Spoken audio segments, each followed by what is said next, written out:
just through the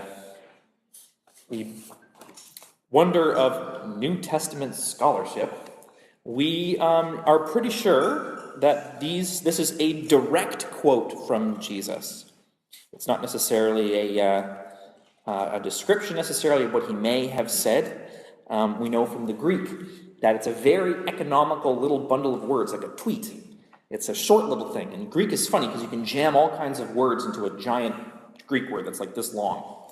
And so so we're pretty sure that this is a little catchy quote that Jesus said, render unto Caesar the things that are Caesar's and to God the things that are God's. And that's the kind of thing that people would remember for 30 years until the gospel was written down. He put in a little saying book of all the zingers that Jesus said in his lifetime, which I think forces us to take this particularly seriously.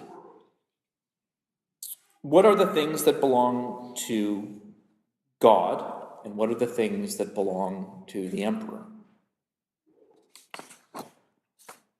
What I would ask you to do is imagine a man 3,000 years ago,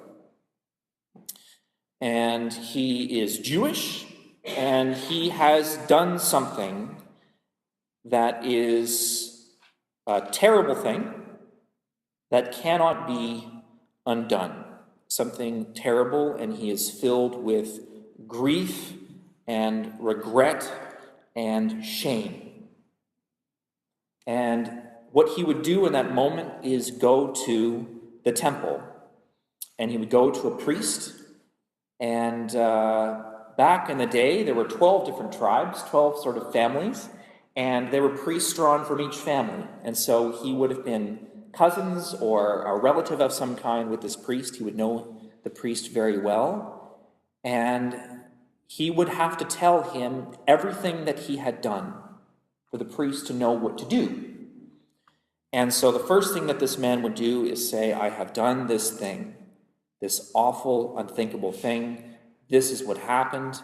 This is who was involved. This is why I can't do anything to change it. It is a terrible thing. And the priest would say, go back to your farm and get a goat or a sheep. The priest would know what to do. And the man would return to his farm and select an unblemished animal from his stock, and the goat would be brought before the priest. And at this point, there's nothing in Scripture that says that the priest said a lot of stuff. This is a very different kind of priest from the priest that you see before you. This is a priest that wordlessly slaughters a lot of animals. And wordlessly, the priest would take the goat, or whatever the animal was, into the temple with the man, and without saying any words, the goat would be killed. Killed before the eyes of God, killed, and the violence of that death would be visceral.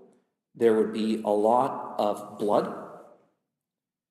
And the violence that this man had experienced in his heart, the shame that he had felt, would now be fully real and fully visible. The damage that had been done can now be seen. The violence that had been committed is now being committed again in the eyes of God. And something happens in this moment of violence, and God sees what has been done. A price has been paid, and the man returns home, still filled with grief, but changed, as everything that he had said and done had become fully seen in the eyes of God, in the eyes of the priest.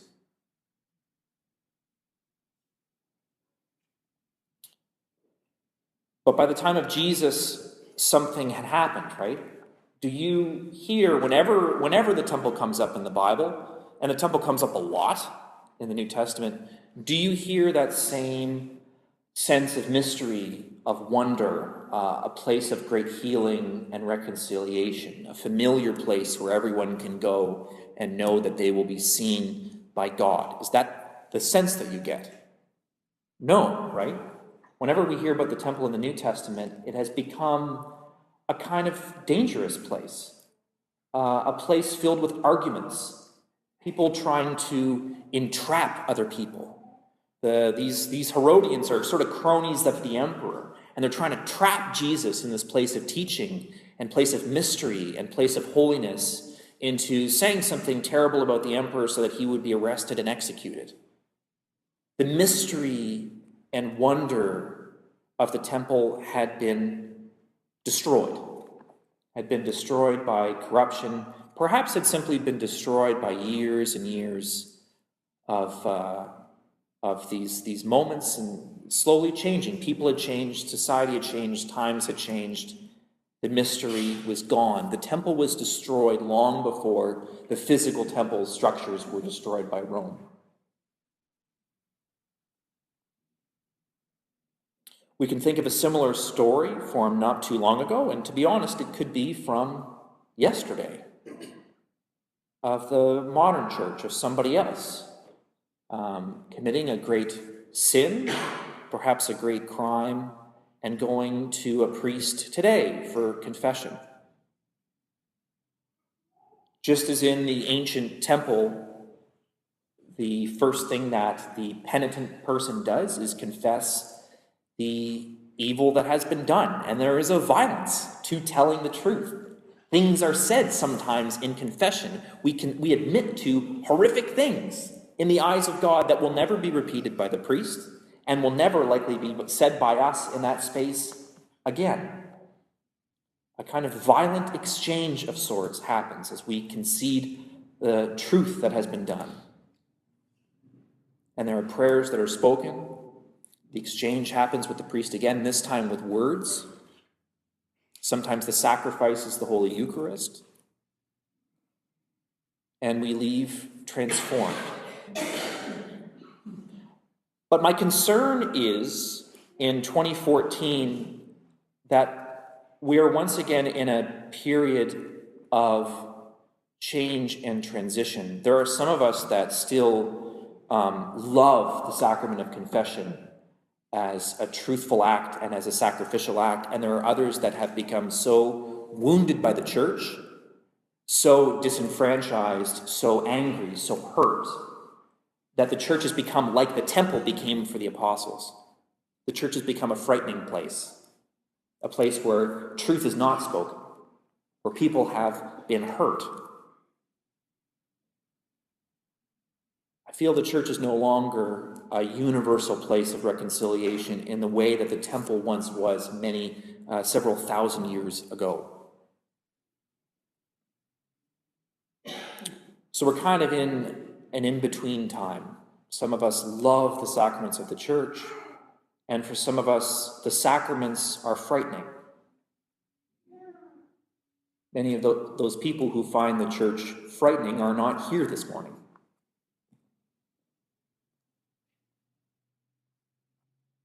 So what do we do? And I feel that one of the most powerful things we can do, and I feel, to be honest, it's a vocation that I feel we are called to in this time of transition, is protect the mystery. In both situations that I've described, the mystery was lost from holy places. And I feel in this modern time, there is a tendency in our society to take very sacred things that belong to God, and somehow reduce them to something proscriptive, something devoid of mystery. We had a very powerful conversation in a reflection group on Wednesday, and as we discussed things that belong to God, and some big, what we would describe as issues were brought up. Things like assisted suicide, or abortion, human sexuality, stuff that none of you want me to talk about right now in the pulpit.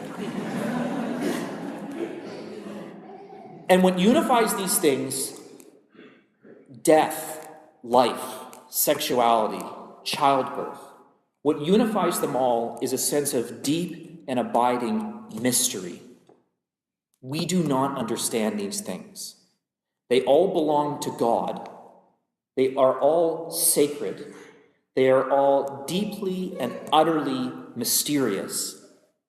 And we live in a world where mystery is frightening, and the best way to solve the mysterious is to, write policy or create laws or somehow confine them into a thing, right? We do it with narrative. If you turn on the TV this evening or any evening, you'll see life and death struggles confined into narrative, right? The police procedural. Somebody's murdered. It looked like this. This happened, and now we're going to solve it.